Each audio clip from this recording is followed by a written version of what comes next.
Hi, everyone. Today is the SAT and ACT Test Prep Basics workshop that I am offering in partnership with the Safety Harbor and Seminole Public Libraries. I'm going to give it a few minutes as more people join, and then we will dive on into the material that we're covering today. This workshop is recorded, so if you want the access to the recording, just let me know, and I can be sure to send that out. I see we have a couple of participants so far, so we'll just give it a few more minutes. And as we are waiting for more people to join, I am opening up the chat so that you can send me messages via the chat feature. You can also use the Q&A feature to submit anonymous questions or just regular questions. You do not have to use the anonymous feature if you do not wish to do so. So I am going to open up my iPad here and pull up the two documents that I sent out earlier this morning. Just give me 1 second as I do that.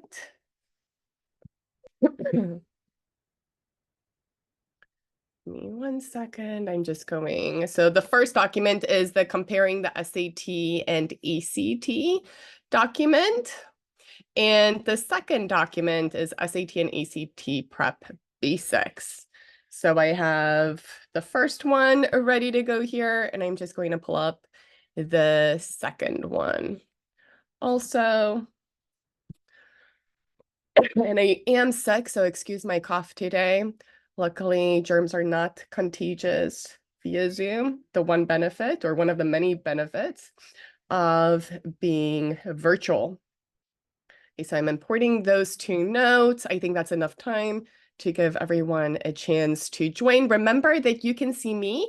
I cannot see you or hear you. So if you do have a question, please take advantage of the Q&A feature or the chat box. And remember that you can also text or email me questions after the workshop. Let me just open these on my computer.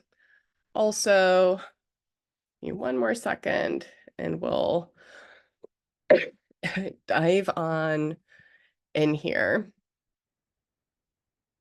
Okay, let me just get to know you as we get started so that I know what your background is with the SAT and ACT. If you could put your grade level in the chat box, and if you have taken the SAT or ACT in the past, and if you are planning already on taking the SAT or ACT, that would be really helpful for me to see from you.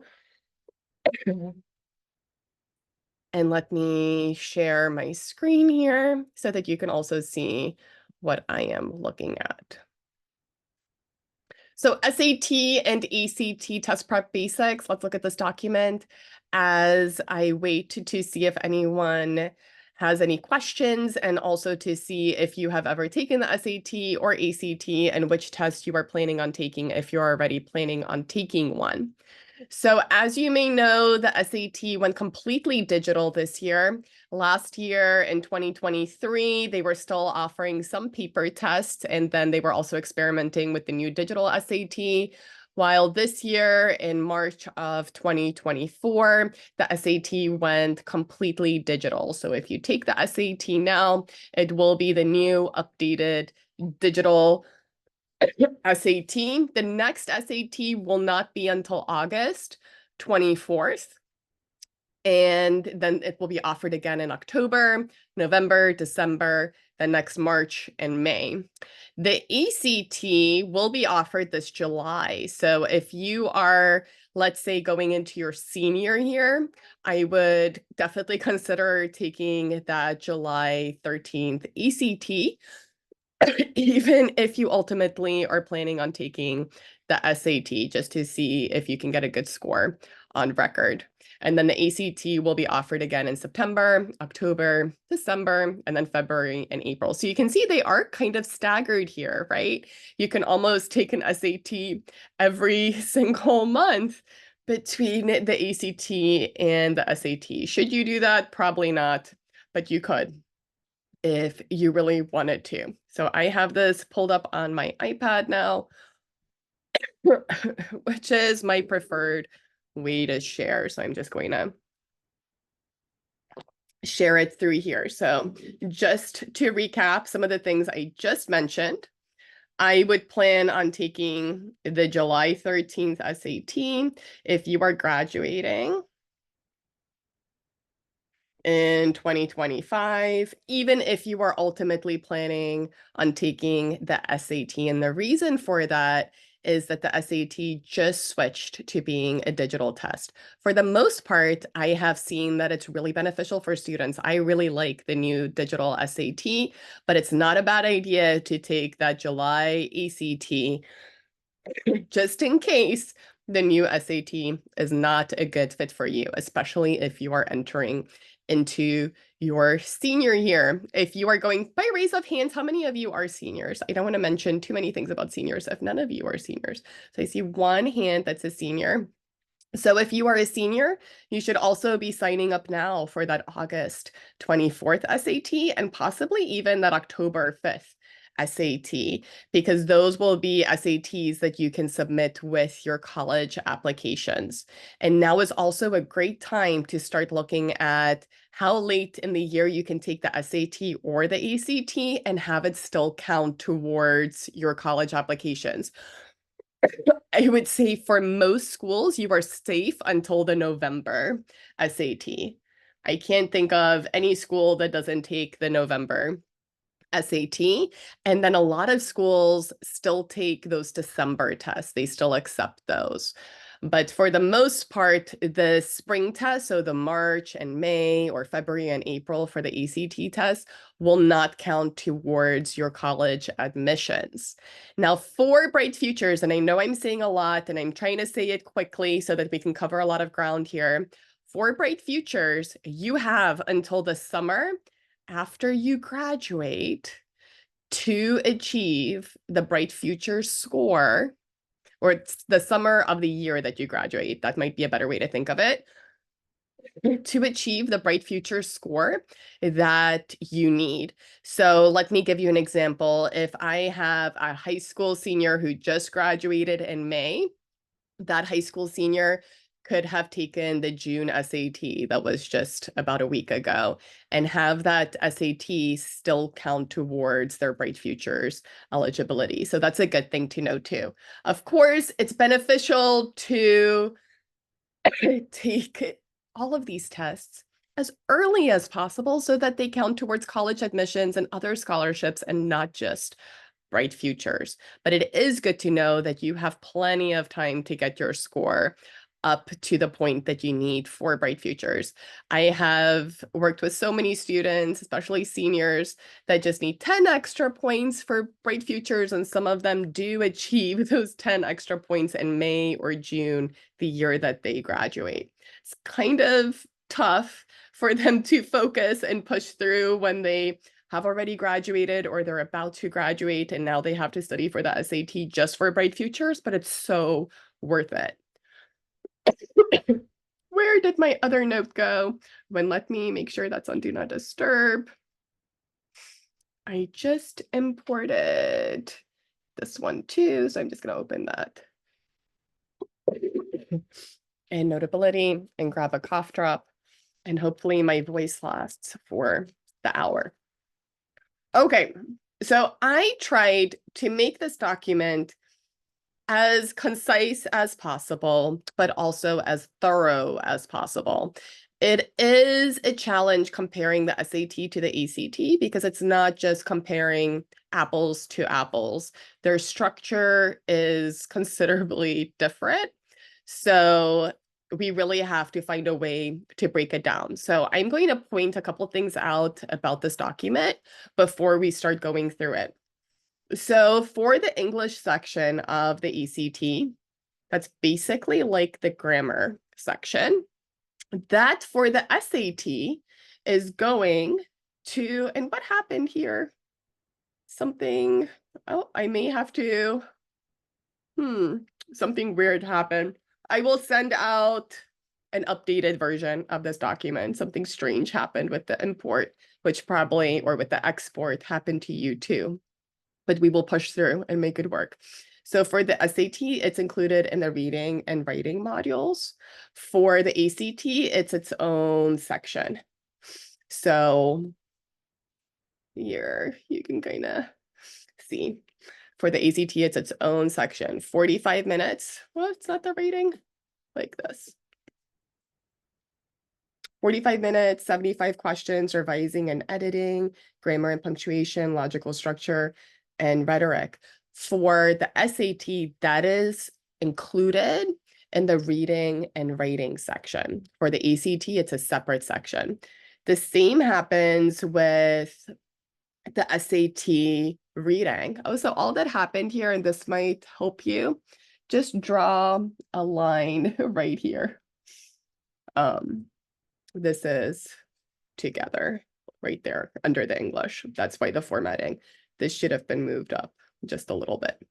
Okay, for the reading section, for the SAT, that is going to be included in the reading and writing section. For the ACT, it's its own section.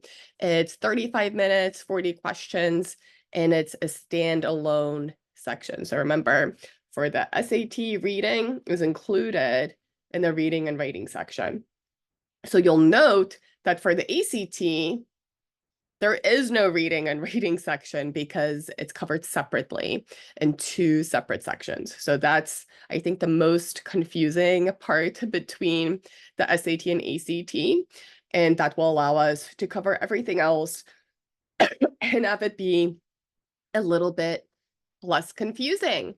How many of you, just by raise of hands, already feel very familiar with the digital SAT format? Does anyone already feel pretty familiar? So there's 2 of you, so that's great.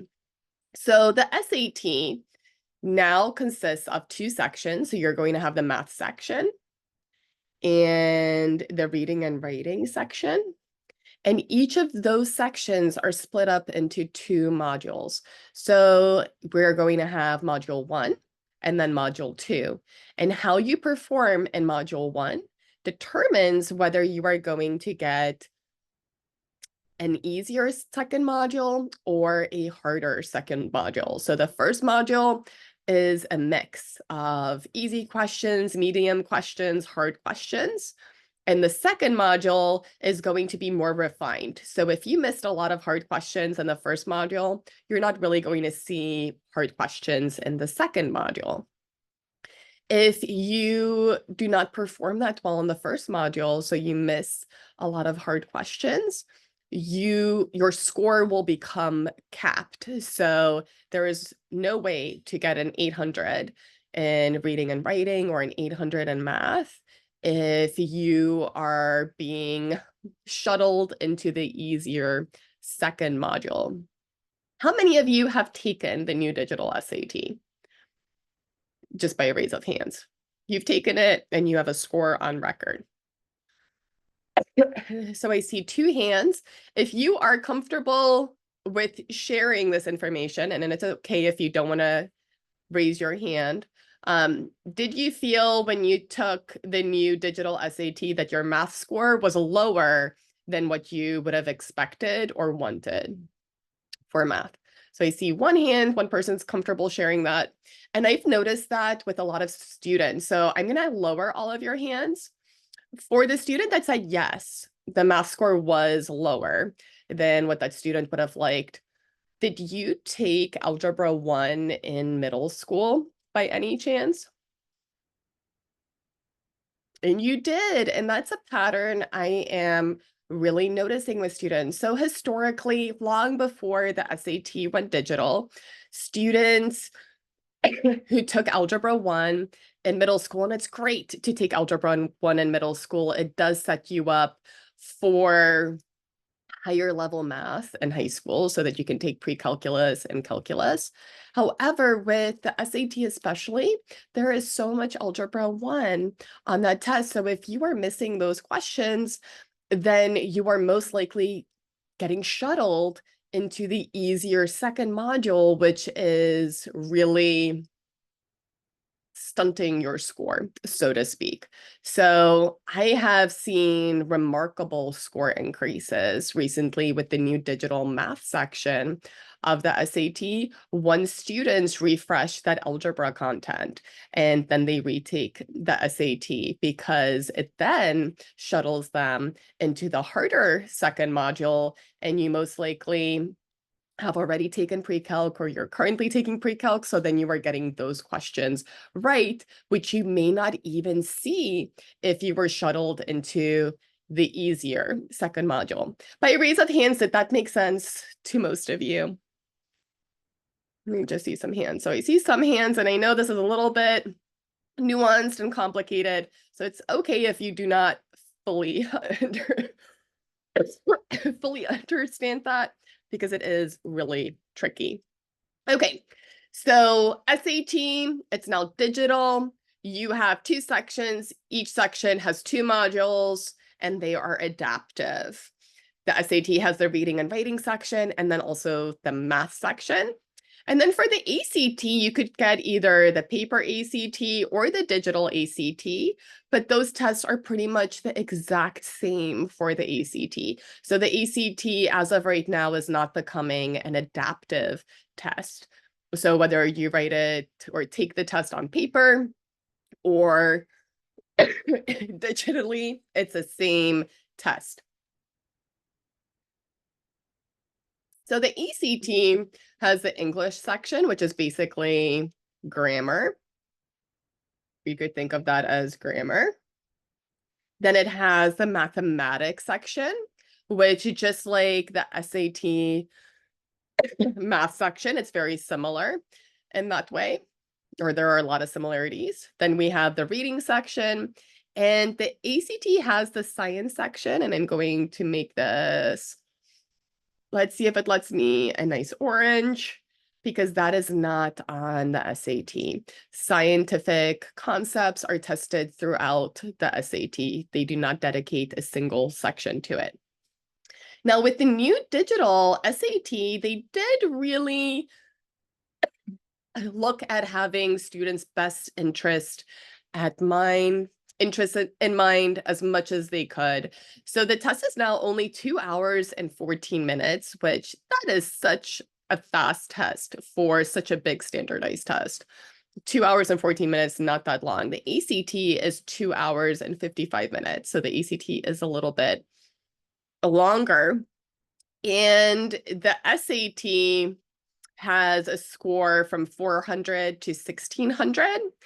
And the ACT has a score from 1 to 36. So their scales are a little bit different. I used to have the essay portion for the SAT and the ACT in this document, and I removed it this morning, and that's probably what changed up my formatting a little bit here, because the essay is not required by most schools. So I cannot think of a single college from the top of my head that requires you to take the SAT essay or the ACT essay. So definitely do your research, look at where you want to apply, and double check to see if you need to take the essay.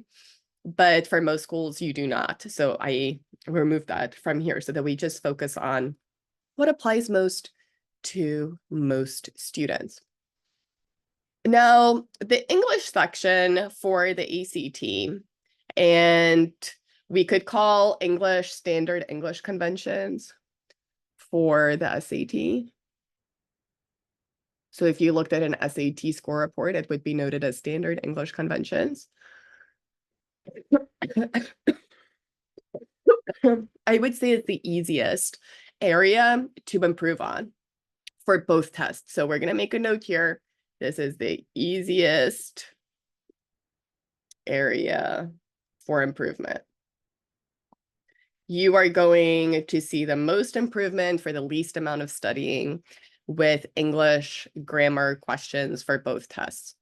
Now, the grammar questions, the English questions on the SAT can sometimes be a little bit trickier than on the ACT, but they do recycle the same types of questions again and again and again. So it is not hard to master those for the SAT. For ACT English, I always tell my students that if you missed an ACT English question, you 100% deserved to miss that question. So for ACT English, they really make the error obvious to students. I'll give you an example. They'll say something like, the very big, large, ginormous, I don't know if I can spell that, house. And you should know, hey, I do not have to say very big and large. I could just say ginormous, the ginormous house, blah, blah, blah, blah, blah. So that is a redundancy issue. On the SAT, redundancy will be a little bit more hidden than on the ACT, but it's still relatively easy to master. But on the ACT, definitely super easy section. The reading sections for the SAT and the ACT are possibly what I would say the most notably different. And I would say this is where the SAT had the biggest change. And I am a very visual person, so if my iPad lets me, I'm going to show you what it used to look like. So the SAT reading section, when it was just one section, used to look like this: 65 minutes, 52 questions. So this is for the old paper SAT. You would get a passage, and then you would get all of these questions based on that passage, and then you would get another passage, and it was a pretty long, exhausting section. For the new SAT, so let me pull up a new SAT key. Let me see. I may not have organized it yet. Oh, here we go. For the new SAT, it's only 33 questions in the first module. And do you see how much shorter these passages are? These are very short little passages with one question per passage. And even if you have paired passages, you only get one question on it. So the length of the questions have been dramatically reduced, and the length of the passages are way, way shorter. So that's a great, awesome improvement, I think, for the SAT. So think about the SAT. It used to have a reading section that stood alone, and they were really long passages and a lot of questions on those passages. And now they're just these short little reading passages. That's a lot easier to manage. For the ACT,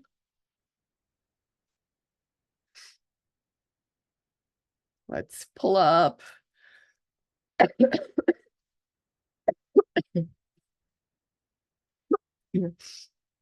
an ACT reading. We still are going to see those really long reading passages. So you can see the current ACT looks a lot like the older SAT. So a longer reading passage, and then several questions just on that passage, and then a new passage and questions just on that passage.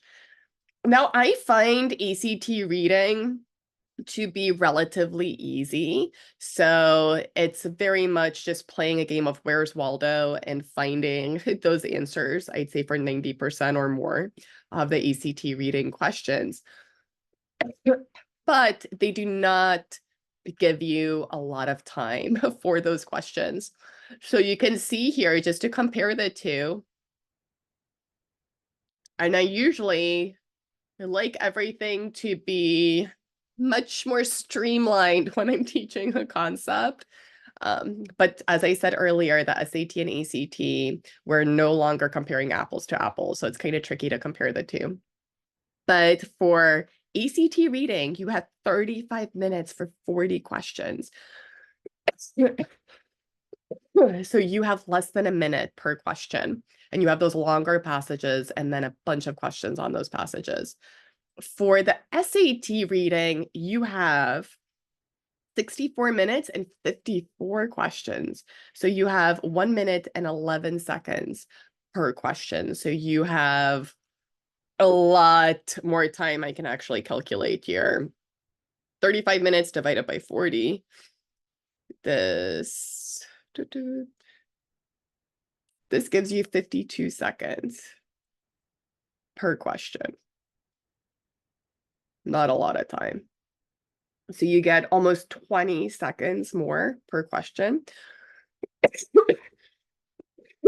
on the SAT. But I will say conceptually, I think ACT reading is easier than SAT reading for the most part.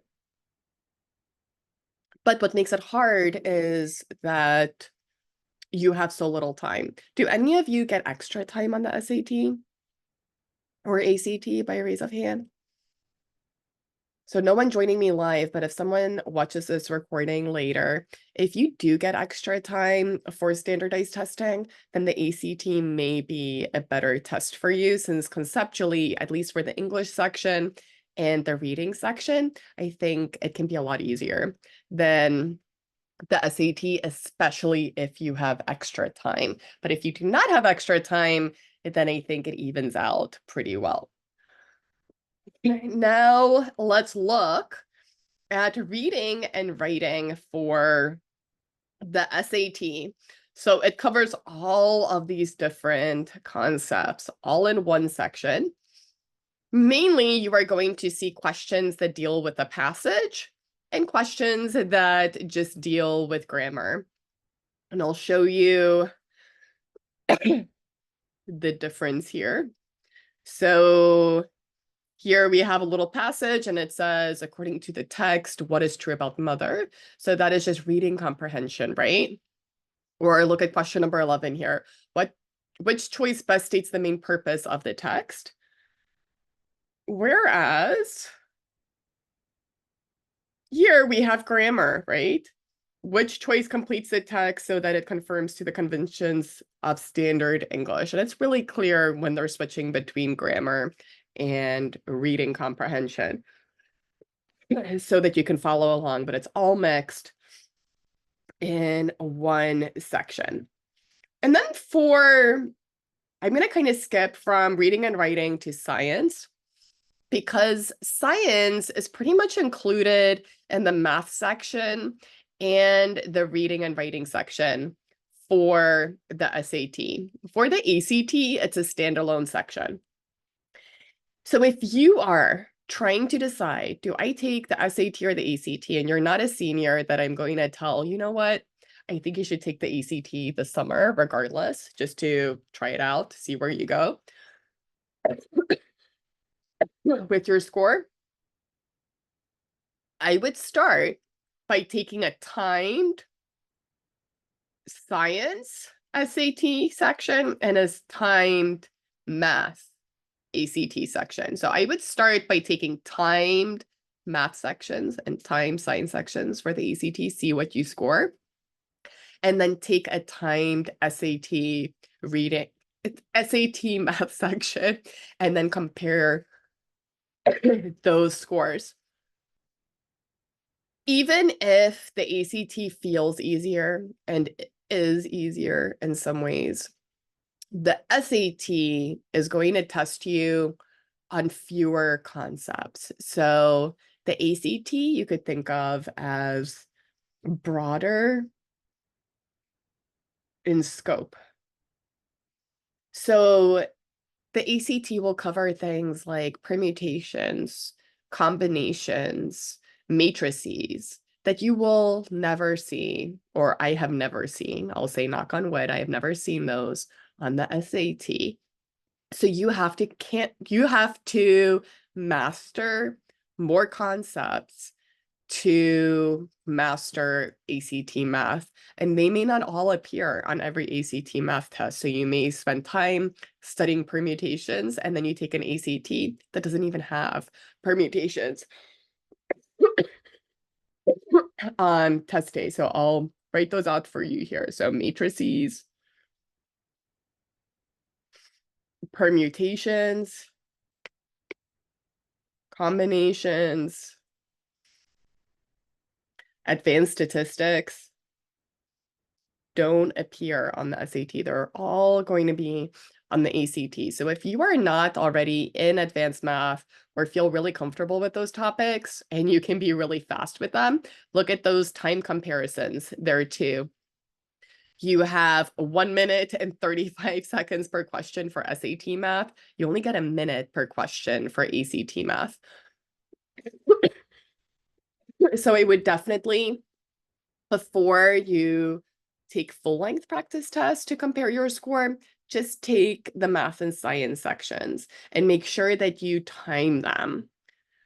Because as I said earlier, if you take these sections untimed, then you may get an inflated score because they are generally, I think, easier questions, at least surface level on the ACT. But for the SAT, they recycle the same question types again and again. Another difference between these two, between the SAT and the ACT, is that you get these student-produced responses on the SAT, whereas the ACT is all multiple choice. You don't have to produce any questions on your own, any responses on your own. So things to note, I said that English is going to be the easiest area for improvement. I find that science can be one of the hardest areas to improve, and the same for math, for the ACT especially. So if I have a student that, let's say, the math score is a 530 and they want to be at a 670 or a 700 plus, I would say that is possible with practice. Like I can see that happening. I have seen that happen. If I have an ACT student and I'm going to pull up an SAT, ACT concordance table so you can see it more clearly. I'm going to share that on my screen in a second. And they haven't released an updated one for the new SAT that's digital, but it's basically the same thing. If I had a student come to me for ACT prep and they were at a 21 and they wanted to get from a 21 ACT math to even like a 26, which is just a 610, that would be a ton of work for that student with the ACT. If they want to go from a 21 to a 28, so that's a 7-point increase just in their math score. On the ACT, that is a lot more challenging than jumping 100+ points on the SAT for math. And the reason why that happens is because the SAT is a much more predictable test. Even though they have now made math 2 modules in 1 section where you can use your calculator for all of the questions, they are still using the same kinds of math questions that they used before for SAT math. So when you know what to study and you are studying and putting in that effort with SAT math, those higher scores become much more in your reach. I can probably not even count, if I try to, how many students I've worked with that have achieved 750+ math scores, or even perfect math scores, 800 math scores. Maybe I could count those if I really tried, but 750+ math scores, there's no way I could count them or even remember all of them because there's so many. Versus for the ACT, if I'm thinking of how many students I know of that achieved the 36 ACT math, which is a perfect math score, or even a 32 ACT math with prep. So I'm talking about students that started much lower, the same for the students that I'm mentioning for the SAT. I would have a much harder time. Now, sometimes with the ACT, all it takes is for a student to just learn one concept and then the test is fine. So I have seen this is the rare occurrence where a student starts, let's say, in the lower 20s for the science section for the ECT, and then they learn you're not really supposed to read those passages. So let me show you an ECT science passage. So it is not a good idea to read the ECT science passages first because there's not enough time to read these passages and then go to the questions. You really need to go to the questions and then go find the information in the passages and only read the passages if you absolutely have to. But I'm not going to read passage 3 and then go and look at the questions. I'm going to the questions and then just going and finding the information in the passage. So sometimes that's all students need to know. And then their score jumps into the 30s for ECT science. So I'm not saying that never happens and it can happen, but if you are really struggling in that section, and once you learn the basic test prep things for the science section or for the math section, it can be a hard sections, plural, to improve on. Now, I mentioned earlier that you can use a graphing calculator for both the SAT and the ACT. I highly recommend using the TI 84 Plus CE graphing calculator. And you can borrow that from the Safety Harbor Public Library. And hopefully soon you'll be able to borrow those calculators from the Seminole Public Library too. I don't think yet, but hopefully soon. And I'm going to pull up that calculator and just show you a couple things. In there, by a raise of hands, before I pull this up, how many of you have a TI 84 Plus CE graphing calculator? So I see a couple of hands, so that's great. And for those of you who don't have one yet, remember you can borrow one for free from the Safety Harbor Public Library. So if you have one already, do you know how to use Polysmelt? Just raise your hand if you know how to use Polysmelt. So I see one hand. I'm going to lower your hands. How about graphing inequalities? No hands. Oh, one hand. I'm going to lower your hands. How about solving a polynomial? So factoring a polynomial, solving a polynomial. I see 1, 2 hands. Okay, good. How about graphing a circle? One hand. Ainish, I don't know how to say your name. Will you tell me what school you go to or where you learned all those things? I am curious what school, either what school you go to if you learned it in school or where you learned all the graphing calculator tricks. And then what about finding the mean or the standard deviation in the calculator? Raise of hands. See 2 hands, that's great. How about solving a linear equation? Any linear equation. See no hands. Okay, so let me pull this up and we're gonna just do a quick crash course in the graphing calculator so that you at least walk away today. And if you take my other workshops, I will go more in depth with what you can do with the graphing calculator, but it's critical to know how to use the graphing calculator for both the SAT and the ACT. So I have the calculator pulled up here.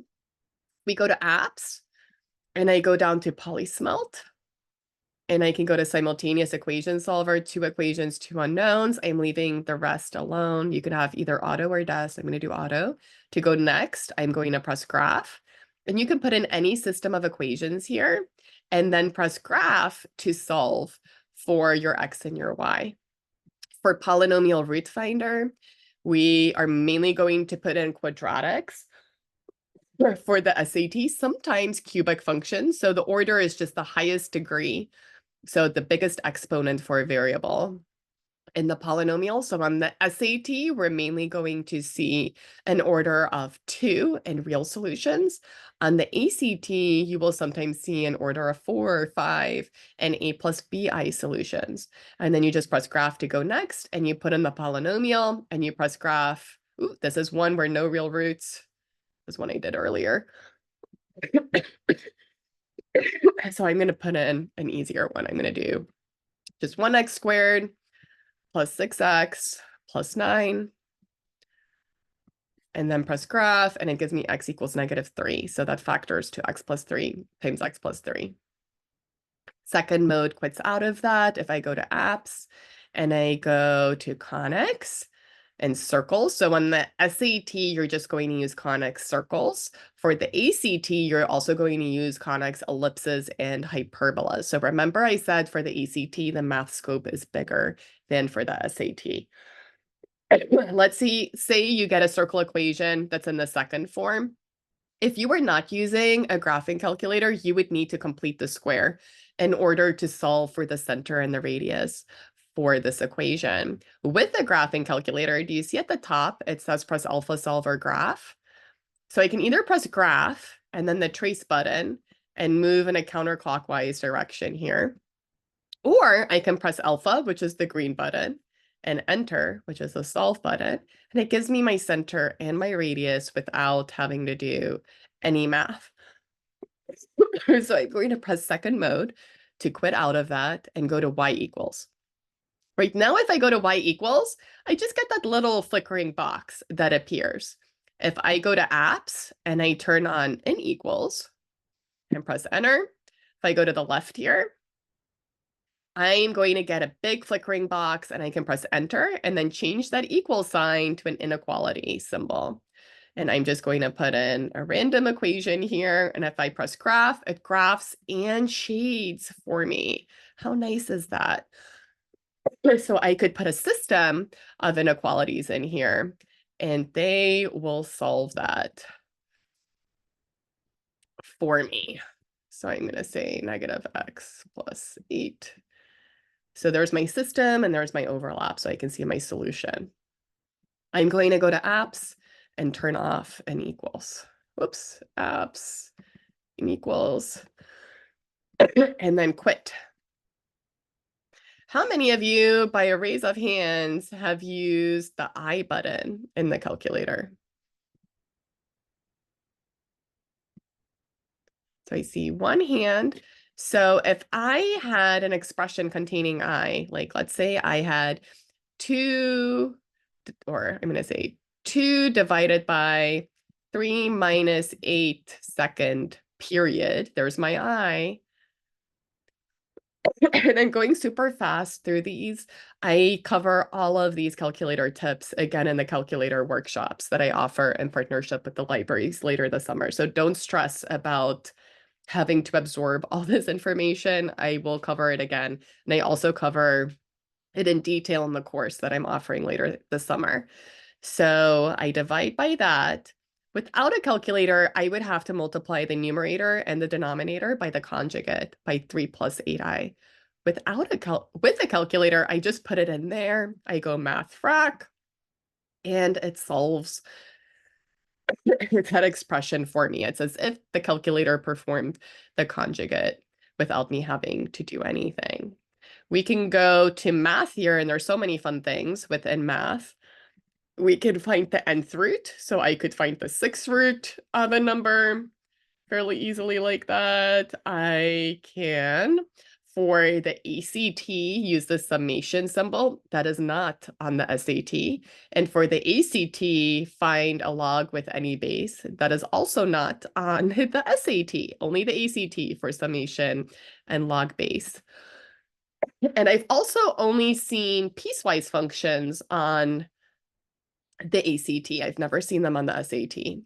So for piecewise functions, if I wanted to graph pieces, I can go to y equals, press math, go down to piecewise, press enter, and let's say I had 2 pieces. I can have x plus 2 here for x, and I'm pressing alpha math. Oops, not alpha math, sorry, second math for x is greater than 0, and I can say y equals x squared. For x, second math is less than, where am I?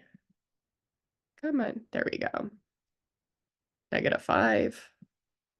And I can graph that, and it will graph those pieces for me, which is very nice. So I can see both pieces in the graph and without having to actually graph them. If I go back to math, if I scroll all the way to the bottom here, you're going to see numeric solver. Or I could just press math and scroll up 1, and it's going to open up numeric solver. This allows me to put in any linear equation. So the first box is one side of the equation, and the second box is the second side of the equation, and you just input those there, press enter, and then you press graph to solve it. And so you can see my equation there, and it says what x is equal to. By raise of hands, how many of you have used that? By raise of hands, how many of you would find that useful to not have to solve for x and your calculator just solves for x? So whenever you use your calculator, instead of finding the answer yourself, you are giving yourself a mental break. I see that as a mini vacation that allows my brain to rest so I have more energy for other questions where I may not be able to use my calculator. If I go to math and over 1, I can grab absolute value bars.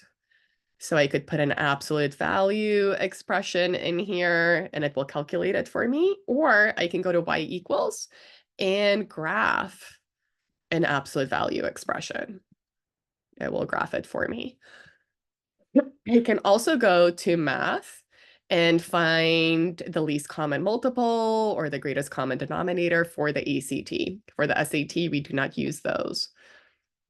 For the ACT, you can use permutations and combinations and factorials. For the SAT, you do not need those. And then here you can input mixed numbers.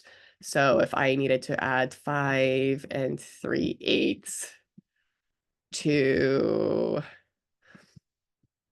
2 1/4, or let's make it 1/17, that would be kind of icky to find a common denominator. I could press enter and then go math, go to the left one here, and convert that to a mixed number.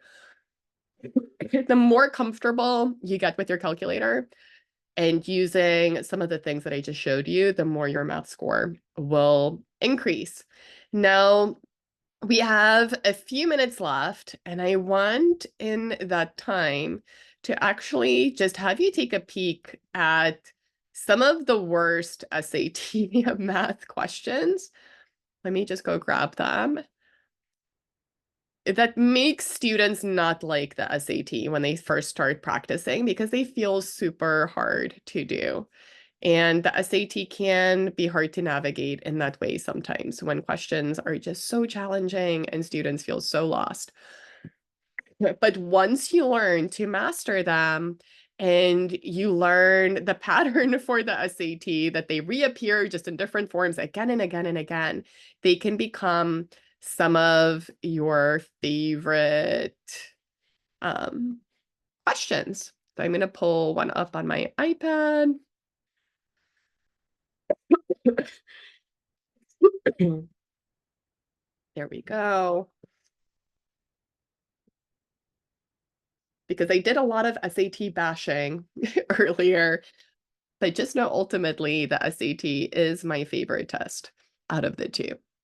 So there, I'll give you a little bit of history of myself. I have been preparing students for the SAT and the ACT for either 15 years or more than 15 years now. I'm getting pretty old. So I have spent a lot of time, countless of hours, thousands upon thousands upon thousands of hours with both tests. And there have been periods of time. So I would say maybe 10 years ago, there were a couple of years, a little bit more than 10 years ago, there were a couple of years where I pretty much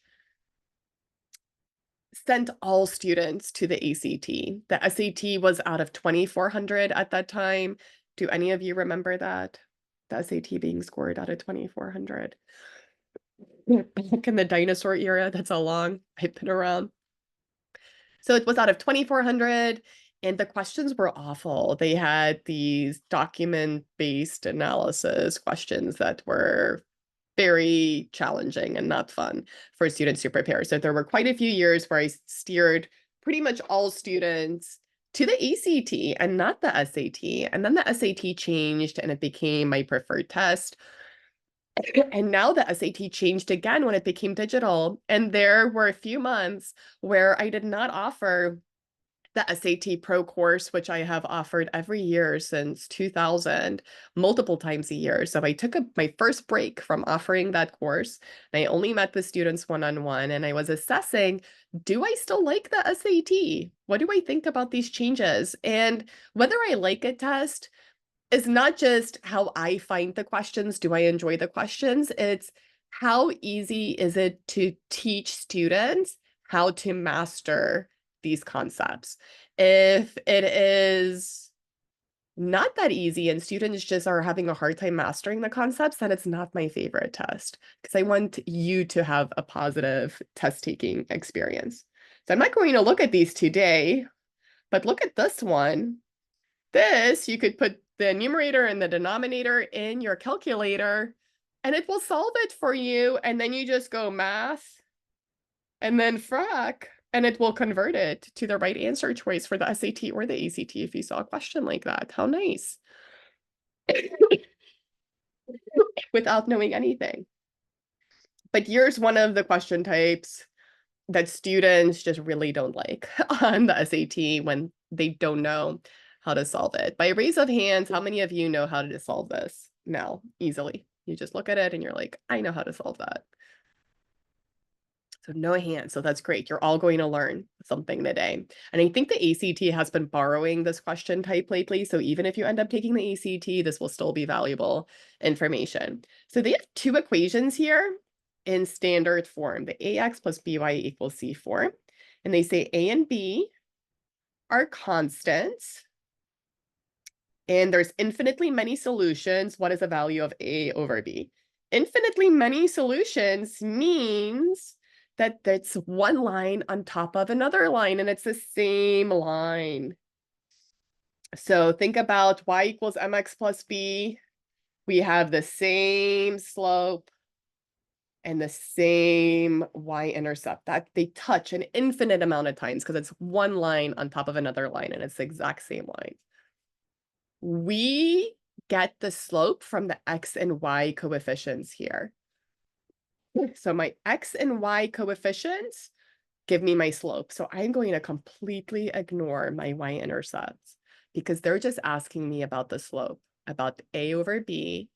And we know these two lines have to have the same slope because they have infinitely many solutions. So A over B is just 2 over 8 or 1/4. I'll change my color here. A is 2 and B is just 8. I'll show you another one that's the same concept. And that's a very advanced concept for the SAT. Here we have two equations in standard form. They say no solutions. A and B are constant. So those are all your clues that you're looking out for. What is the value of A over B? So here A is 3/4 and B is 1/2. And you just put those fractions over each other and have the calculator solve it for you. And that's your answer. So A over B is just 3/4 divided by 1/2. It's the same slope. Let's look at another question type where I just saw it. No, I went too far. Here we go.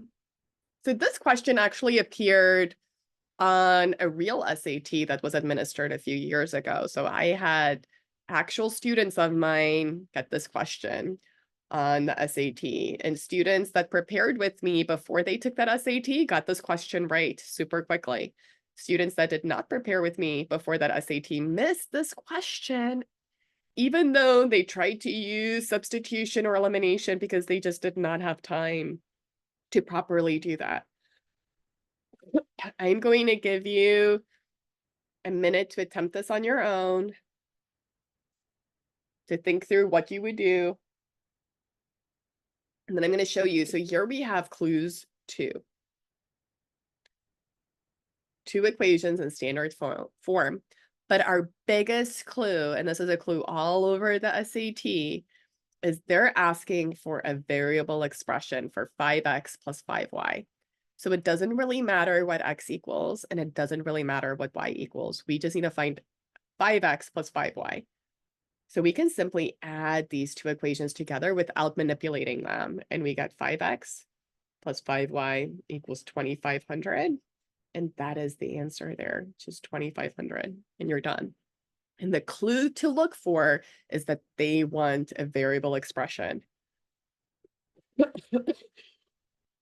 This may be a poor choice, but we're gonna use this concept for this question, which is one of the most challenging questions you'll ever see on the SAT. And I call these questions make the sides match questions. So generally you want to, let's say, FOIL all of the left-hand side. And then once you have that all expanded and FOILed, you set like components equal to each other. But once you master that, you can kind of start skipping steps and it's okay. Do you notice here too, they want A times B. So it doesn't really matter what A is or what B is. We just need to find A times B. So I'm going to look on the left-hand side. Where do I find A times B? Right there. So AX times negative BX, that gives me negative ABX squared. But is there any other x squared term on the left-hand side? Would I get any other x squared term? And I would. If I multiplied 3 times 5x squared, I would get 15x squared. And now I can set that equal to the x squared term on the right-hand side. I can say that equals negative 9x squared. All of my x squareds cancel. And then I have negative AB plus 15 equals negative 9. So negative AB equals negative 24. And AB equals 24. And that's your answer. You're done. Very simple. We're going to use the same concept for this question. And this is one of the hardest concepts to master for the SAT. So if you even 50% understand what I just did, you are halfway there. You're well on your way to answer it correctly. And I go through this whole handout on my YouTube account that I have not regularly uploaded to at all, but you can find my YouTube account on my website. And I go through this whole handout during a past library workshop. I think that video is 3 hours long, but it's well worth your time if you are taking the SAT. And it's that long because I gave students in the workshop time to attempt the questions on their own first. So do you see how we have the same clues here? We have an equal sign. We need to find the value of a constant. So we're going to make the sides match. We are going to put this over AX minus 2, which means I need to multiply that by AX minus 2. And I am going to be speedy here. I'm going to say negative 8x times AX gives me negative 8AX squared. And I'm not going to have any other x squared term in the numerator on the right-hand side. So I can just go set that equal to that 24x squared, to this right there. My x squareds cancel, and I get 24 equals negative 8a. So negative 3 equals a, and that's your answer. So it makes those kinds of questions super simple once you practice them. So I will say for most students, I have them work through the advanced math SAT questions multiple times before they take the SAT so that they get really comfortable with them, because they are so predictable and you're pretty much guaranteed to have them on there.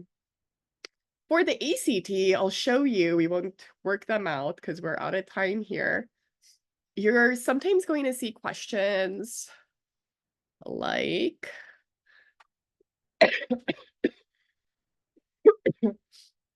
Number 57 here. For what positive real value of k, if any, is a determinant of the matrix equal to k? You would never see this question on the SAT historically. And this question type does not appear on every single ACT. So even if you spend time mastering it, you're not guaranteed that you will ever see it again.